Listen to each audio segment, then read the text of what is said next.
முதலாக அதை முன்னெடுத்தவர் கழக தலைவர் தளபதியார் அவர்கள். அப்ப கூட எல்லாரும் பேசினாங்க, என்ன இப்பவே இத முன்னெடுக்கிறாரு அப்படியா இப்படியெல்லாம் பேசினாங்க. ஆனா 2026 தொகுதி வரையறை செய்ய மறுவரையறை செய்ய வேண்டியது அவசியம். ஏன்னா அது வரைக்கும் தான் நம்ம 25 ஆண்டுகளுக்கு மட்டும் போதுமானது வச்சிருக்காங்க. ஒருவேளை தொகுதி மறுவரை செய்யறதுக்கு ஒரு கமிட்டி போட்டான்னு அப்புறம் ஒண்ணும் சொல்ல முடியாது. அதுக்கப்புறம் ஒண்ணுமே செய்ய முடியாது. சித்தம் போக்கு சிவம் போக்கும் போயிட்டு இருக்கும். அதனாலதான் நம்முடைய முதலமைச்சர் அவர்கள் முன்னுக்கூட்டியே இது மிக கட்டாயம், இது நம்முடைய தமிழர்களுடைய நலத்தின் மீது தமிழருடைய உரிமையை பாதிக்கக்கூடியது, அது நம்முடைய மக்கள் நலத்தை பாதிக்கக்கூடியதாக இது நம்முடைய தலையில தொங்குற கத்தின்னு சொல்லிதான் இதை முதல் முன்னெடுப்பா நம்முடைய கழக தலைவர் செஞ்சாங்க. அதே போல மார்ச் 5ஆம் தேதி அனைத்து கட்சி கூட்டம், தமிழ்நாட்டை சேர்ந்த அனைத்து கட்சி கூட்டத்தை கூட்டினாரு. கிட்டத்தட்ட 63 கட்சிகள் அழைக்கப்பட்டதுல 58 கட்சிகள், தமிழகத்தில் உள்ள அத்துணை கட்சிகள் அதுல கலந்துக்கிட்டாங்க. ஒரு பெரும் ஒரு ஆதரவு கிடைச்சது. நம்முடைய முதலமைச்சர் அந்த 58 கட்சிகள் கலந்து கொண்டு இதற்கு மறு வரையறைக்கு ஆதரவாக நியாயமான மறுவரையறை நடைபெற வேண்டும் என்று ஒரு ஒத்த கருத்து உருவாக்கப்பட்டது. ஒரு வரலாற்று முக்கியத்துவம் வாய்ந்தது. தமிழகத்திலே அது நம்முடைய திராவிட முன்னேற்ற கழக தலைவர் அவர்கள் நிகழ்த்தி காட்டினார்கள். அதில் எடுக்கப்பட்ட தீர்மானத்தின்படி அதுல என்ன தீர்மானப்படுத்தினாங்கன்னா, நியாயமான மறு வரையறை வேண்டும். நாடாளுமன்ற தொகுதி மறுவரையறை செய்யும்போது நியாயமான ஒரு மறுவரையறை வேண்டும். அது போல இதற்காக தொடர் நடவடிக்கை எடுப்பதற்காக இந்த மறுவரையறையினால பாதிக்கப்படுகிற பிற மாநிலங்களை இணைத்து ஒரு கூட்டு நடவடிக்கை குழு அமைத்து தொடர்ச்சியாக இதை நடவடிக்கை எடுத்து செல்ல வேண்டும் என்ற தீர்மானம் அந்த அனைத்து கட்சி கூட்டத்தில் எடுக்கப்பட்டது. அதன்படி மீண்டும் நம்முடைய மார்ச் 22ஆம் தேதி நம்முடைய கழக தலைவர் அவர்கள் கூட்டு நடவடிக்கை குழு கூட்டத்தை கூட்டினார்கள். அதில் 3 முதலமைச்சர்கள், ஒரு துணை முதலமைச்சர் மற்றும் முன்னாள் அமைச்சர்கள் உள்ளிட்ட 7 மாநிலங்களை சேர்ந்த, அதாவது நம்முடைய தமிழ்நாடு ஒண்ணு, அது போக தெலுங்கானா, கேரளா, கர்நாடகா, ஒடிசா, பஞ்சாப் போன்ற மாநிலங்களை சார்ந்த பெரிய கட்சி தலைவர்கள் அதுல கலந்து கொண்டு அவருடைய கருத்தை பகிர்ந்தார்கள். இது முதல் முன்னெடுப்பாக நம்முடைய கழக தலைவர் எடுப்பதற்கு எல்லாருடைய ஆதரவை தெரிவிச்சாங்க, அவருடைய பாராட்டை தெரிவித்தார்கள். தொடர்ச்சியாக நாம் எல்லாம் பாராளுமன்றத்துல ஒருங்கிணைந்து செயல்பட வேண்டும். தொடர்ச்சியாக இது நம்முடைய மாநிலத்தின் உரிமைகளை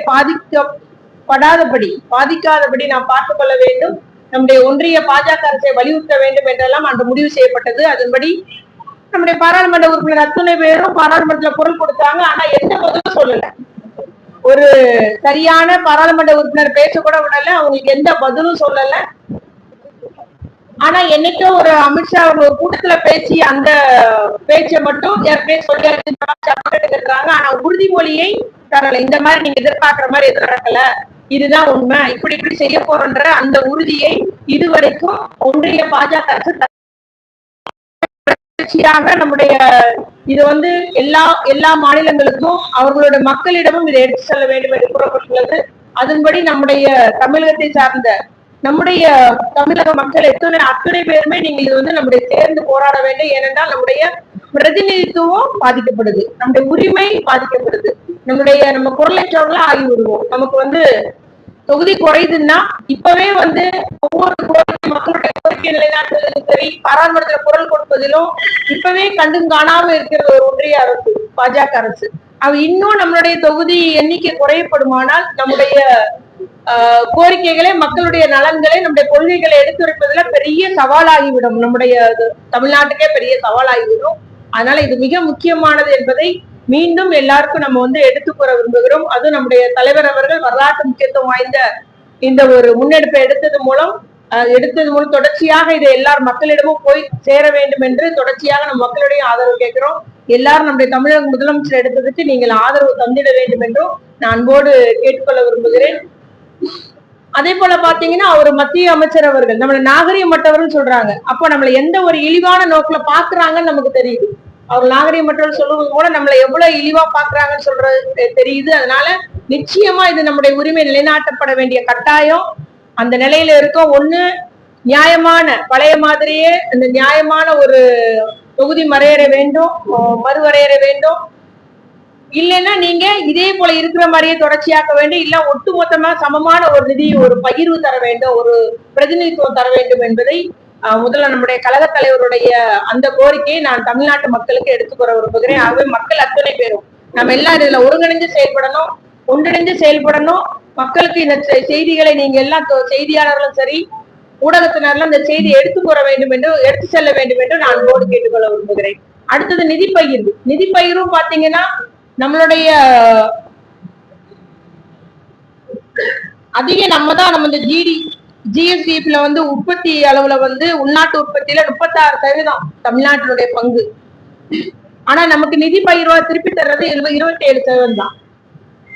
அதே நேரம் வட மாநிலங்கள் அவங்க ஜிஎஸ்டிஎஃப்ல 20% அவங்களுடைய உற்பத்தி அந்த பங்காக இருக்கிறது 20%. ஆனா அந்த வட மாநிலங்களுக்கு திருப்பி தருவது 42.5% திருப்பி தரப்படுகிறது. அதிலும் நமக்கு அநீதி இழைக்கப்படுகிறது.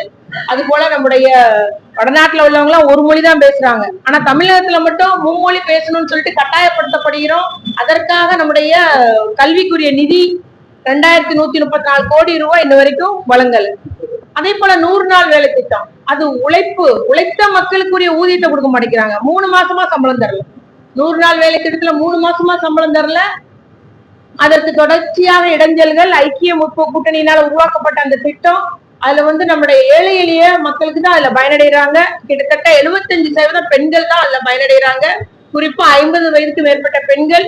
அதை வைத்துதான் இந்த 100 நாள் வேலை வைத்து அவங்களுடைய வாழ்வாதாரமே இருக்கிறது.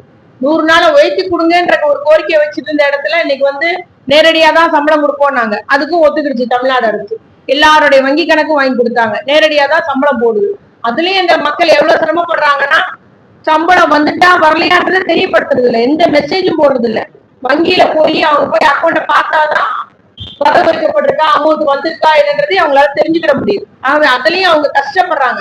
ஒரு கிராமத்துல இருந்து வங்கிக்கு எல்லாரும் படையெடுத்து போய் பாக்குறதுன்ற எவ்வளவு சிரமன்றத அறியாத, அதை புரிந்து கொள்ளாத, அதை கண்டு கொள்ளாத ஒரு ஒன்றிய பாஜக அரசா இருக்கு. அதே மாதிரி பாத்தீங்கன்னா 3 மாசம் சம்பளம் வரல. இப்ப 4034 கோடி ரூபாய் நமக்கு சம்பளம் மக்களுக்கு வழங்கப்பட வேண்டியது வழங்கல. நம்ம எல்லாம் முறையா செஞ்சிருக்கோம்.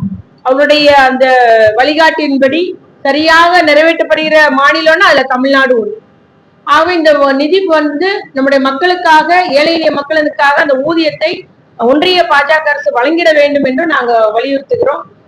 அதே போல பாத்தீங்கன்னா தொடர்ச்சியாக இப்படி நம்முடைய தமிழ்நாட்டை வஞ்சித்து வருகிறது ஒன்றிய பாஜக அரசு. நம்மளுடைய கோரிக்கைகளை கேட்காததாக, காதிருந்தும் கேட்காதாக, இல்ல புரியாதாக இருக்கிறாங்க. அவங்க எடுத்த கொள்கையை நிறைவேற்றி விட வேண்டும் என்பதற்காக ஏதாவது சாக்கு போக்கு சொல்லி போய்கொண்டிருக்கிறது இந்த ஒன்றிய பாஜக அரசு. அதனால நிச்சயமாக இதில் மக்களுடைய ஒரு இயக்கமாக இது மாற வேண்டும். மக்களுடைய ஈடுபாடு வேண்டும். நம்முடைய கழக தலைவர், எங்களுடைய கழக தலைவர் தளபதியார் அவர்கள் தமிழ்நாட்டு மக்களுக்காக, தமிழ் மொழி வளர்ச்சிக்காக, தமிழ்நாட்டு வளர்ச்சிக்காக தொடர்ச்சியாக முத்தமிழர் கலைஞர் வழியிலே நல்லாட்சி புரிந்து வருகிறார். அவருடைய அந்த நல்லாட்சிக்கு பங்கு விளைக்கும் பணமாகவும் இல்லாத சொல்லிக்கொண்டு எங்களுடைய தலைவரையும் கூறிக்கொண்டிருக்கிறார்கள். அது ஒன்றிய பாஜக அரசு எங்களுக்கு சட்டப்படி, நியாயப்படி நீதியை என்று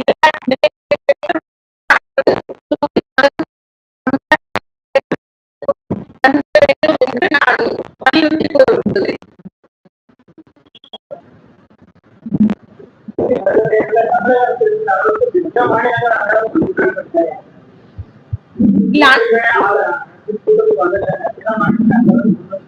இல்ல இல்ல இல்ல எல்லாருமே எடுக்கணும்னு தான் அன்னைக்கு போட்ட உத்தரவு 7 மாநிலங்கள் நமக்கு இந்த மக்கள் தொகை கணக்கெடுப்புல, மக்கள் தொகை கணக்கெடுப்பின் மூலம் மறுவரை செய்யப்படும் போது பாதிக்கப்படும் மாநிலங்கள் 7 மாநிலங்கள். ஒடிசா, பஞ்சாப், கேரளா, கர்நாடகா, வெஸ்ட் பெங்கால், தெலுங்கானா போன்ற மாநிலங்கள் அதுல பாதிக்கப்படுது. அவங்க எல்லாம் இதுல உறுதியா இருக்கிறாங்க. எடுக்கிற முன்னெடுப்புக்கு, நம்முடைய முதலமைச்சர் தளபதியா எடுக்கிற முன்னெடுப்புக்கு ஆதரவாகவும் ஒத்துழைப்பாகவும் இருப்போம் என்பதுதான் அவங்களுடைய நம்முடைய ஒரு கூட்டத்தில் எடுக்கப்பட்ட முடிவு. அதனால அது மக்களிடம் கொண்டு செல்ல வேண்டும். பாராளுமன்றத்துல எல்லாரும் ஒருங்கிணைந்து செயல்படுற முடிவு அதுபடியா தொடர்ச்சியா செயல்படுகிறது. கண்டிப்பா செஞ்சுக்கிட்டு தானே இருக்கிறோம். நம்மளுடைய எல்லா முதலமைச்சர் முன்னெடுப்புப்படி எல்லா இடமே நம்ம ஒரு உறுதி ஒண்ணு வாசிச்சு சொன்னாரு. திருமண பிரச்சாரம் போட்டு எல்லா இடம் மக்களுக்கு, எங்களுடைய கழக செயல் வீரர்களுக்கு எல்லாருக்கும் புரிய வச்சிருக்கிறோம். எல்லா கூட்டங்களையும் அதை எடுக்கிறோம். தமிழ்நாடு தொடர்ந்து போராடும், தமிழ்நாடு வெல்லுன்ற அந்த ஒரு எங்களுடைய முதலமைச்சருடைய முன்னெடுப்பை எல்லாத்துக்கும் எடுத்து சொல்றோம். இது நீதியே, இதில் உள்ள நியாயத்தையும் எடுத்து சொல்றோம். உதாரணத்துக்கு 1971 மக்கள் தொகை வளர்ச்சி பாத்தீங்கன்னா தமிழ்நாடு உள்ளிட்ட அந்த 7 மாநிலங்கள்ல 23 தமிழ்நாடு 23.41%, வட மாநிலங்கள்ல 24.39% இருந்தது. ஏறக்குறைய ஒரு சமநிலை. அதே நேரம் இப்போது உள்ள கணக்கெடுப்புப்படி பாத்தீங்கன்னா அதுல பெரும் வேறுபாடு வந்திருக்கு. தமிழ்நாட்டுல 12.51% இப்போ நமக்கு மக்கள் தொகை வளர்ச்சி இருக்குது. ஆனா வட மாநிலத்துல 21.83%. அப்ப எவ்வளவு வேறுபாடுன்னு பாருங்க. 2 மடங்கு அந்த வளர்ச்சின்றது வட மாநிலத்துல இருக்குது. அதனாலதான் இதை நம்முடைய வலியுறுத்துகிறோம். அதனால இப்பொழுது எல்லாரும் புரிஞ்சுக்கிட்டாங்க, நம்முடைய முதலமைச்சர் எடுத்திருக்க முதலில் எடுத்த அந்த முன்னெடுப்பு என்பது சரியானது. இது சரியான நேரத்தில் எடுக்கப்பட்டிருக்கு. ஆனா ஒன்றிய பாஜக அரசுடைய அமைச்சர்கள் அமைதியா இருக்கிறாங்க. இது வரைக்கும் ஒரு தெளிவான ஒரு விளக்கத்தை சொல்லி எதையும் நமக்கு உறுதியான ஒரு விளக்கத்தை தரல, அமைதி காக்கிறார்கள். அதிலே நமக்கு இன்னும் சந்தேகம் வலுக்கிறது. ஆகவே நம்முடைய உரிமையை கேட்டு பெற வேண்டும், வலியுறுத்தி பெற வேண்டும் என்பதில் நம்முடைய திராவிட முன்னேற்ற கழக தலைவர் அவர்கள், அவரோடு உள்ள அத்துணை கட்சி தலைவர்களும் உறுதியாக இருக்கிறார்கள்.